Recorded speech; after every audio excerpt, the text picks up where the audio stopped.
సాధనం కాదు, ఇది మీ ఆత్మ గౌరవం. ఎక్కడికి వెళ్ళినా మీ ఆకలి తీర్చే ఆత్మ గౌరవం. ఎవరి ముందు మీరు చేయి జాసి నిలబడాల్సిన అవసరం లేదు.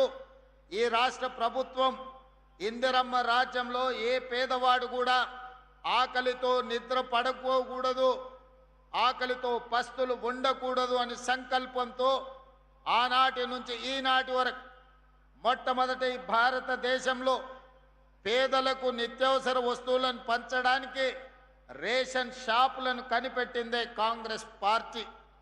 ఆనాడు శ్రీమతి ఇందిరాగాంధీ గారు ఇదే మైదానంలో ఇక్కడే బహిరంగ సభ పెట్టి మెదక్ జిల్లా ప్రజలకు విజ్ఞప్తి చేస్తే, మెదక్ పార్లమెంట్ సభ్యురాలుగా మీరు గెలిపిస్తే ఈ దేశానికి ప్రధానమంత్రిగా శ్రీమతి ఇందిరాగాంధీ గారు వన్నె తేవడమే కాకుండా ఈ ప్రాంతాన్ని పారిశ్రామిక వాడగా ఇతర జిల్లాలు, ఇతర రాష్ట్రాలు, ఇతర దేశాల నుంచి లక్షలాది మంది ఉద్యోగ ఉపాధి అవకాశాలను ఇక్కడ శ్రీమతి ఇందిరాగాంధీ గారు కల్పించారు.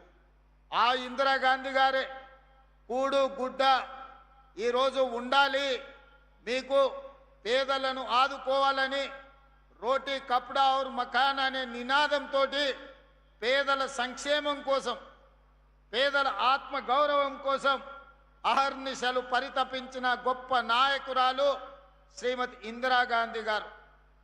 ఆ ఇందిరాగాంధీ గారిని ఆదర్శంగా తీసుకొని ఈనాడు మన ప్రజాపాలనలో ప్రజాప్రభుత్వం పేదలకు సంక్షేమాన్ని అందించడము మా బాధ్యతగా, సామాజిక చైతన్యంతో కూడుకున్న భరోసాని ఇవ్వడము ఈరోజు మా బాధ్యతగా భావించి ఈరోజు ఈ సంక్షేమ పథకాలను అమలు చేస్తున్నాం. మిత్రులారా, ఉచిత కరెంటు గురించి ఒక ఆయన మాట్లాడతాడు, సన్న బియ్యం గురించి ఇంకొక ఆయన మాట్లాడతాడు, ఇందిరమ్మ ఇండ్ల గురించి ఇంకొక ఆయన మాట్లాడతాడు, ఈనాడు ఫీజు రియంబర్స్మెంట్ గురించి ఇంకొక ఆయన ప్రశ్నిస్తున్నా అంటాడు, లేకపోతే ఆరోగ్యశ్రీ గురించి ఇంకొక ఆయన నేను ఈ ప్రభుత్వాన్ని నిలదీస్తా అని అంటాడు. నేను అడగదలుచుకుని ఈ వేదిక మీద నుంచి బీజేపీ బీఆర్ఎస్ వేరు వేరు కాదు, నాణానికి బొమ్మ బొరుసు లాంటి వాళ్ళే బీజేపీ బీఆర్ఎస్ వల్ల నేను అడుగుతున్నా. 10 ఏళ్ళు మీరు, 12.5 సంవత్సరాలు మోడీ గారు ఉన్నారు. ఏ రాష్ట్రంలో అయినా ఈనాడు ఈ వేదిక మీద నుంచి ఇద్దరు నాయకులను 10 సంవత్సరాలు గత ప్రభుత్వం ఎన్నడైనా పేదవాడికి సన్న బియ్యం ఇవ్వాలని, సంటి పిల్లలకు బుక్కెడు పువ్వ పెట్టాలని కలలోనైనా మీరు ఆలోచన చేసిండ్రా?